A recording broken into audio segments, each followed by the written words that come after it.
Hey YouTube, Robbie coming to you guys here with not really a deck profile, but something a little different this time. Today, instead, I'm going to be going over kind of what I was doing with all those deck profiles before with the Edison format, but this will be more of a understanding and discussion about Edison. So I'm going to be doing a lot of stuff here.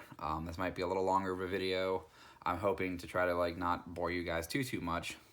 But this is kind of what George Orlando's really been doing with his Yu-Gi-Oh history, and I've been really liking his series, and he goes over cards a little more.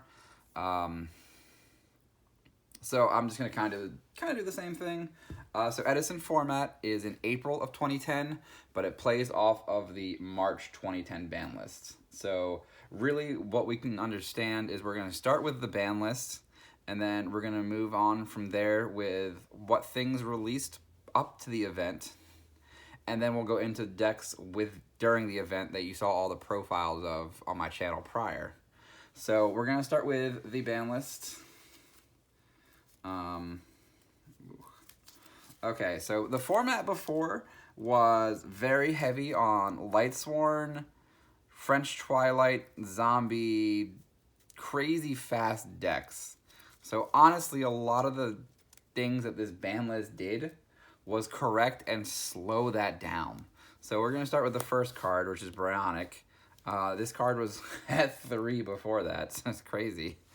So they put all the cards we're going to be talking about right now, putting into 1. And then one of the biggest boss bodies of that format prior was Tragodia. Since you could just hold so many cards back in your hand and he would be big almost all the time, it would be a war of opposing Tragodias back and forth. And then, I mean, a lot of those decks were very graveyard based, and this card was, in fact, at 2 prior. So it's at 1. And then Lightsworn being the most dominant deck, this little girl went from 3 to 1. This little spell card went from 3 to 1.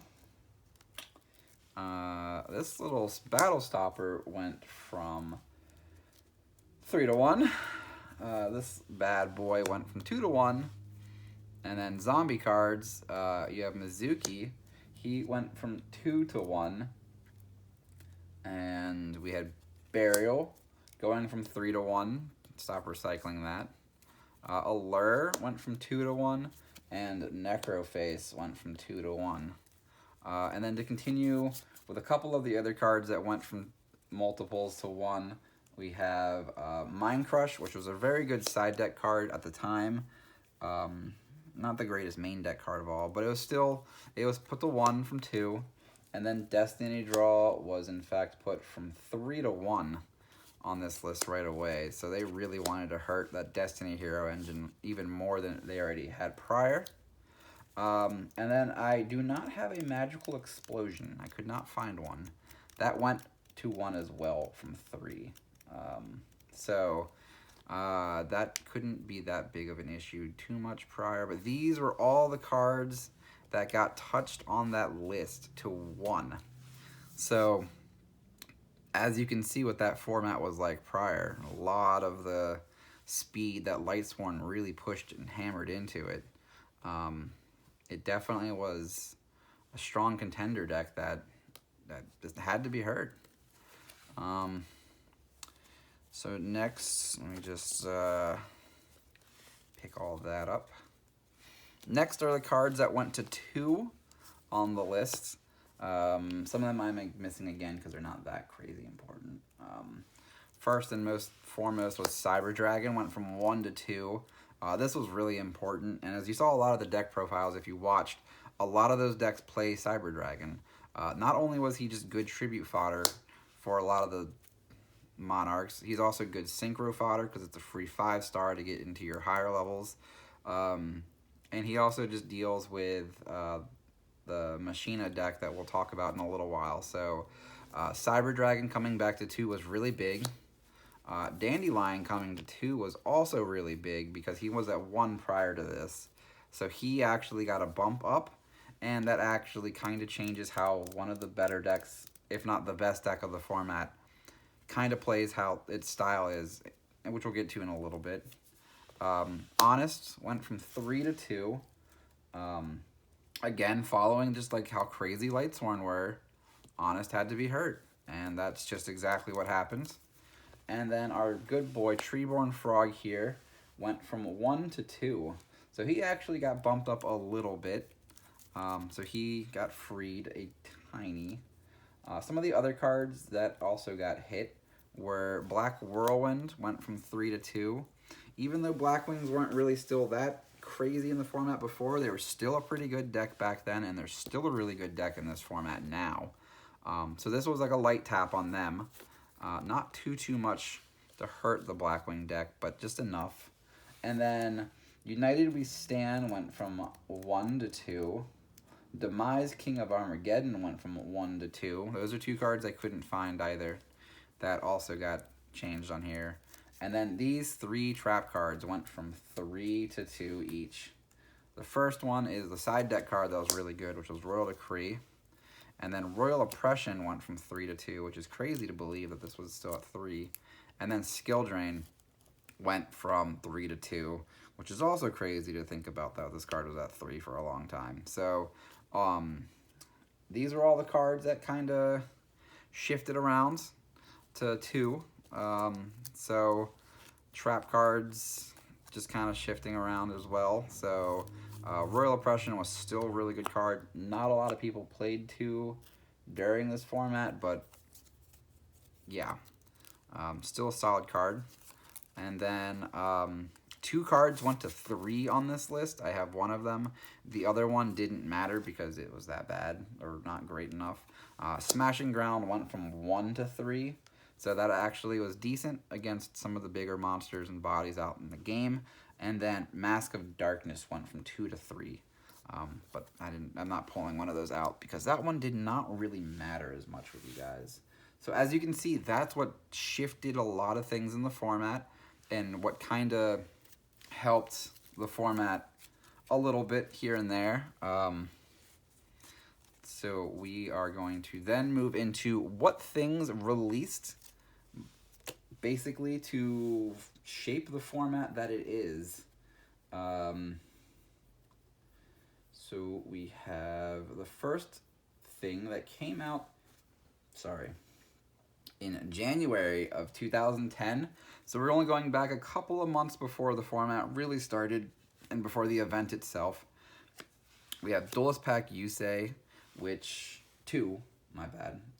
Pack Yusei 2, which came with Junk Archer and a couple of other cool cards. Junk Archer being really one of the better ones. And what else was in that set, actually?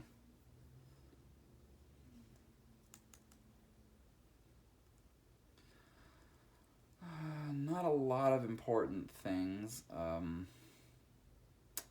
Stardust Assault Mode came out, but that wasn't that great. It was a reprint for Debris and Quick Draw, which were really important.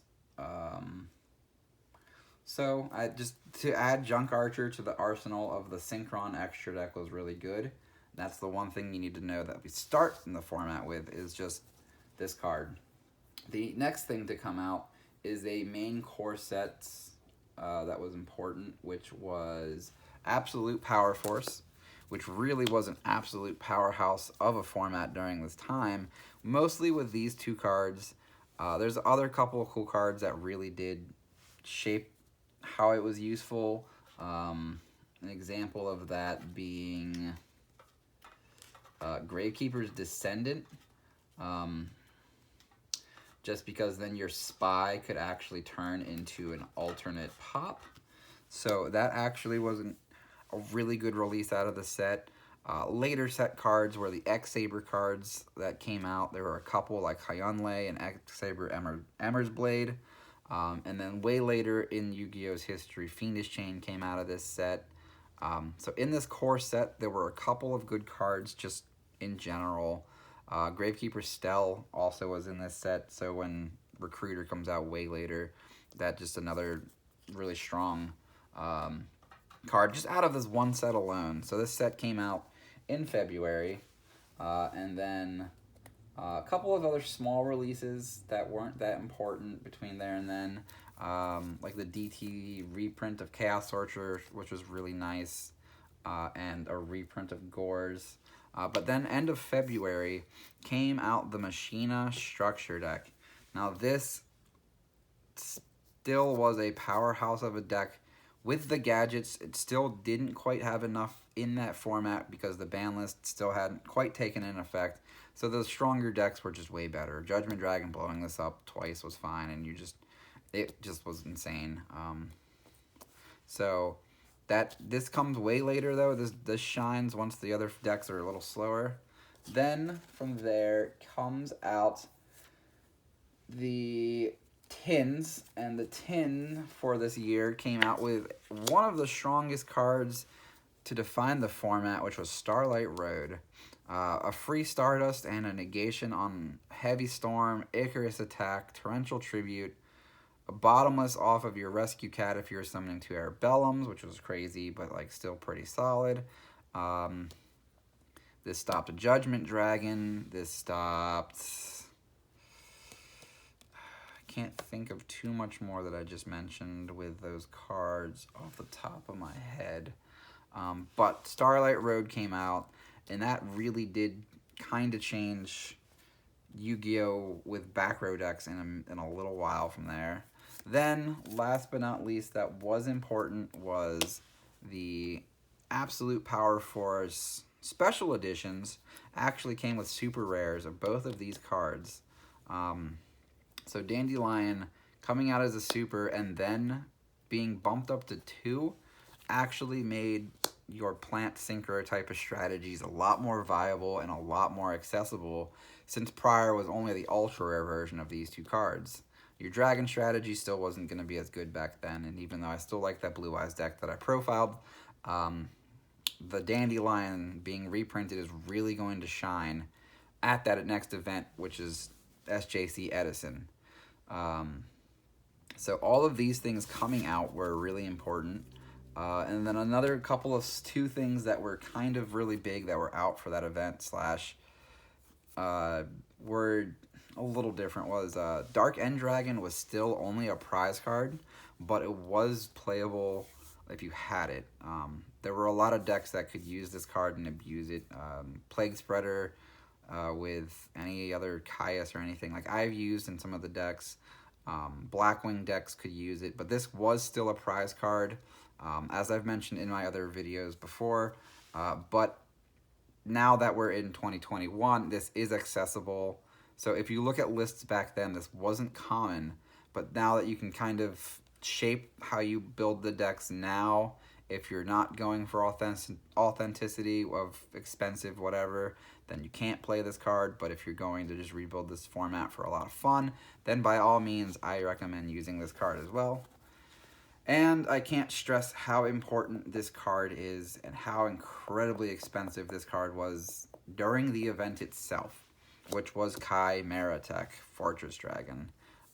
This was the first of 2 times where this card actually was incredibly important in a lot of people's extra decks. There's another time in the future before Cyber Dragon deck itself became really popular. So I guess 3 technically. But this was important because of Machinas. And with Cyber Dragon coming back to 2, this card made its way into almost every extra deck, if not the side deck, to side versus this deck. I remember at the event being in line and someone was just like, do you have this card? Do you have this card? And people were offering $40, $50, $60. And this was only printing still as the Ultra. So a lot of the time where this was important was just because the Cyber Dragon moving and this really hitting this card was insane. So that is a lot of the format to start with. Now to go into kind of how you've seen all those decks and all the different strategies of the format, how I've talked about how a lot of the different decks have different strategies and different play styles, but it's a really good mix. I'll start with saying that Starlight Road defined how trap cards could be played again, because your only protection prior was Solemn Judgment. and that was at 1.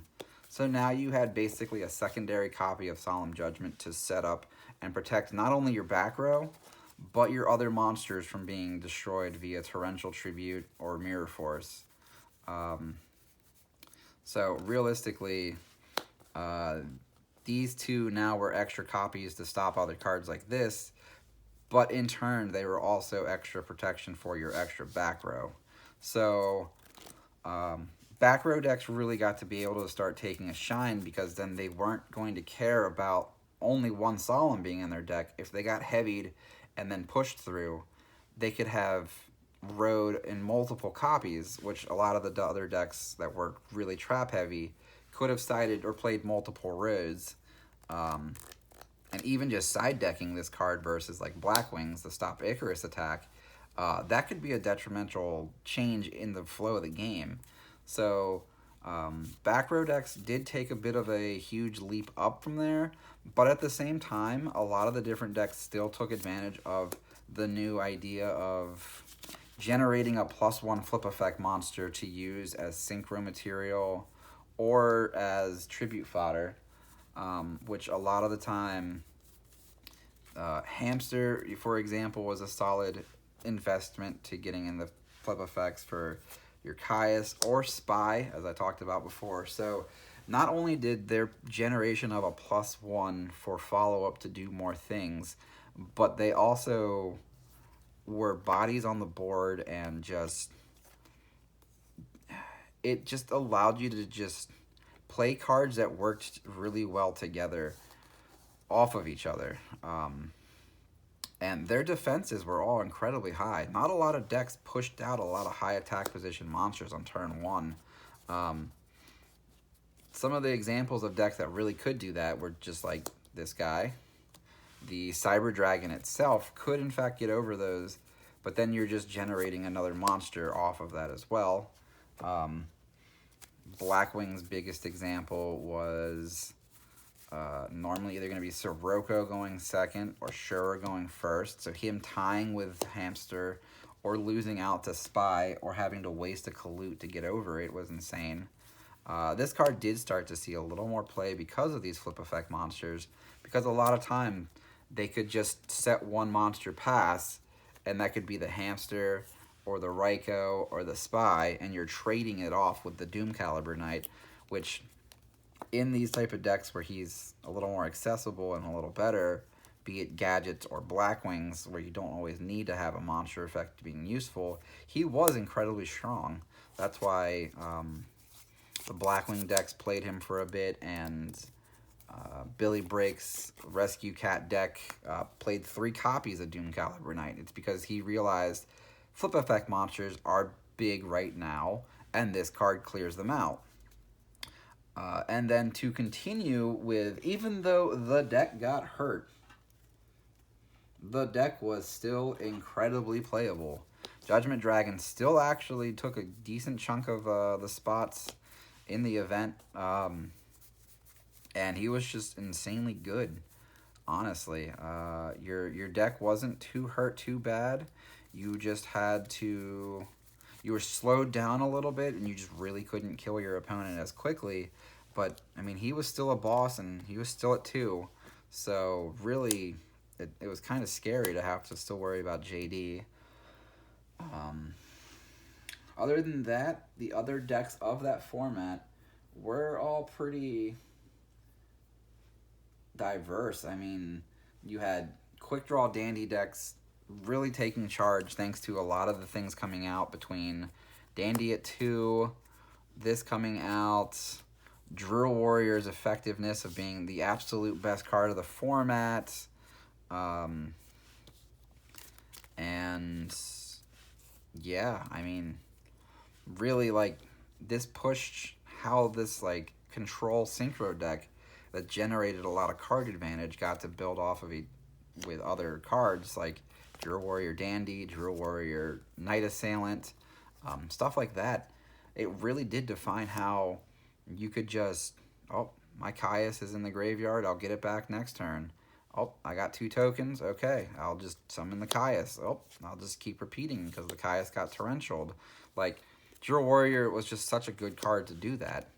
And like Dandelion was another one of those like big changes where it lets you play cards like Titanial and Lone Fire Blossom more freely, because then you would more likely have the tokens being generated off of Dandelion, which again in turn was just really powerful, even though the card economy and overall net value of the cards were very minimal. So like Lone Fire turning into just Titanial was okay, but if you opened like